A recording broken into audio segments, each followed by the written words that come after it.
everybody, welcome back to the Mario Kart tier list. We're now officially halfway through the DLC, so we'll be starting off with the Fruit Cup, which has Tour Amsterdam Drift, GBA Riverside Park, Wii DK Summit, and Yoshi's Island. Looking at Amsterdam Drift here, what you think I'm going to say is that, the tour courses, they've just been getting better and better over every cup, but no, this completely reverses that theory. I think this one looks a little bit better. Like, look, they added texture onto the road this time. Can you believe that? And it looks pretty good, but the buildings are still like plastic. But I hate this one. This one is so difficult to drive on. And also, yeah, okay, the giant oversaturated like patch of grass, a single like shape that was just stretched across the entire map. I think the music on this one's pretty good, and also okay, this first lap right here, I think this is fine. I think this is enjoyable to drive on how it is right here. I think nice little sharp turn right there. It's all right, fine by me. But then when we open up to this, I don't know what these are called. I was about to say sewer section. No, this it's like a moat. I don't know what it's called. But this right there, you see that jank? It's like this wasn't even tested. This happens like 50% of the time. Also, just driving with underwater physics, there's like random walls everywhere and like pipes blowing you around. It's like not fun to drive on. The only thing that this one has going for it is that first lap and the music. And okay, we're going a little backwards here. Oh, look, I was about to get hit by like the guy in last place right there. You love to see that. It's this right here, this final third lap section right here. You just get thrown out. You're gonna hit a wall, and these ugly, bright plastic flowers, fake plastic flowers, like that you get like for your loved ones, because I don't want to give an actual flower because that's too much effort for the person, because like what they have to put in like a vase. I don't know, it's just how difficult it is to drive on this one for like that last lap, and also the jankiness of those like hitting the boat when you're coming out through like the water section. It's this track is from the mobile game and it wasn't made for this game, so I think the physics are different, and it's just Riverside Park. This will be a nice little one just to calm me down here, from getting mad at a video game made for like babies. Of course I'm joking when I say that, because these games are made for everyone, the whole family. Okay, this one, I think this one looks good besides from the copy and pasted trees everywhere, because there are better looking trees in this game. I know that for a fact. We can go back to like one of the first cups in the base game. I like this one. I like the music. There's a lot more texture going on, and I think the grass actually looks like somewhat passable on this. It looks more like actual grass, and it's not like a bright, ugly color. But that brings up another question about why is everything so inconsistent? How come the grass on this one and the lighting and just like the overall track aesthetic can be good, but then the next one that we're gonna go to is like a complete 180. And one more thing about this one, holy crap, this track is short. This is probably like the smallest mini-map ever. Look at how fast everyone is moving on this. This mini-map reminds me of like modded tracks. Like they just like pour over like a remade like old course or something, and the scaling's just not right, and it's really small. Like, I don't know, that's just what that mini-map reminds me of, a mod. Which I know I've brought up every single comparison for these DLC tracks under the sun. I've already used the mod comment, and I have nothing left in my bag of quips. The great bag of quips is running empty. I'll tell you that much. Alright, if I'm going to be completely honest, this track right here was the best 30 seconds I've had out of this whole DLC. Definitely one of the better courses so far. Wii DK Summit. Oh, this track. I don't even want to look at it. It makes me sad. Snow looks good. Here's where the half pipes are really coming to shine. Take a look at this. Okay, how does that even work? I will say probably the one good thing about this one being remade is that they finally changed the giant-ass statue of Mario in a track called DK Summit back to Donkey Kong. But this one, I think everything's pretty much kept the same from the Wii. This is still a really good course. I just think, is this scaling weird? Why is this fence so huge? It's like double my size. And just the textures of like those boards that we were driving on back there just looked off.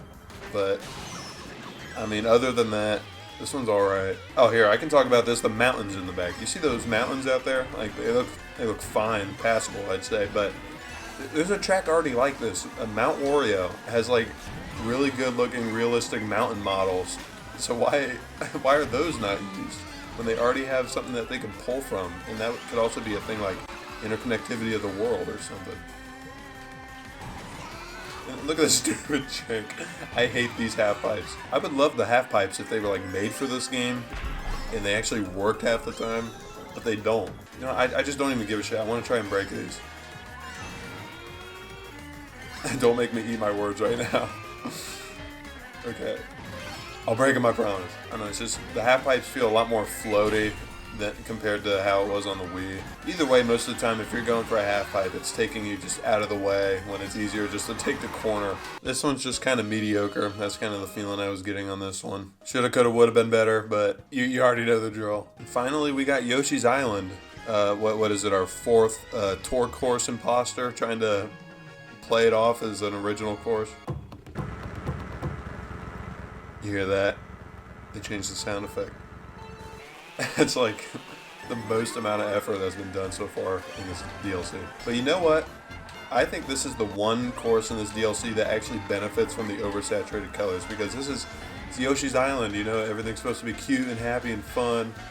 And I think the colors actually help. There's some cool moments like shooting over that volcano like that and coming through the clouds. Like this course just has it all. I really like this here, trying to grab the little thing and then the shortcut bridge comes up. Like it's just like a really cool addition. Holy crap, a course with actual unique mechanics. Who would have thought? If I'm gonna be completely honest, I've played like the first world of Yoshi's Island, and then there was a Yoshi's Island game I had on the 3DS. I think it was like a sequel or like a return to or something, or a remake. I don't remember what it was, but I probably also didn't finish that one either. Yeah, we're Nintendo fans. We love the old games. Ask us about them. We've never played them. And surprisingly, for one of these mobile game courses, there is a lot of detail going on. Just a lot of stuff going on in the background. And surprisingly, it's huge.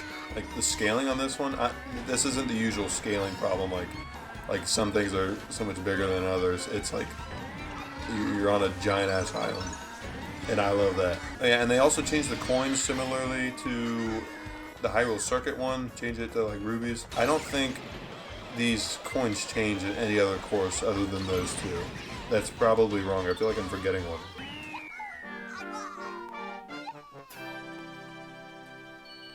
Nice little victory fanfare too. You love to hear this.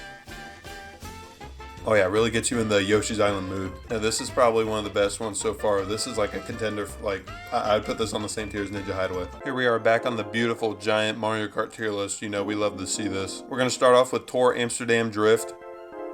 I hate this one, but not as much as I hate like London Loop. So for that, it's gonna get an F tier here, but I would rather play on it than Tokyo Blur, but the standards aren't high here. I don't care. GBA Riverside Park. I think this one actually looks pretty good. It's pretty passable, and I think it plays good even though it's really small. Yeah, I'm gonna do something maybe that's controversial. I'm gonna put at the top of C tier, and I'm gonna promote Shroom Ridge. Shroom Ridge is better than I thought, even though, wait, I just remembered that it looks like it was painted by a 5-year-old. Yep, never mind, come back down. Wii DK Summit. This one was actually a little bit better than I thought it was going to be, which is good, in case you thought it wasn't. I would rather play on Dry Desert, but I would rather play that than Waluigi Pinball. How about that? I think that's pretty good. In Yoshi's Island, honestly, I thought this one was really good. I'm still going to go by my rule that these DLC courses will not go past B tier unless they look on par with the base game, which I don't think is going to happen. So I'm going to put it right here. I think it's definitely one of the better courses. It's definitely one of the best DLC courses. Yeah, so you know what? Actually, that's actually good to see that these DLC courses are getting both better and worse at the same time. All right, that's all that's going to be added to the tier list for today. Making progress here. We're almost done. So as always, thank you for tuning in. Thank you for watching. Thank you for listening to me. And I hope you have a wonderful day. Bye. Definitely a better course overall. No. Definitely one of the better courses so far.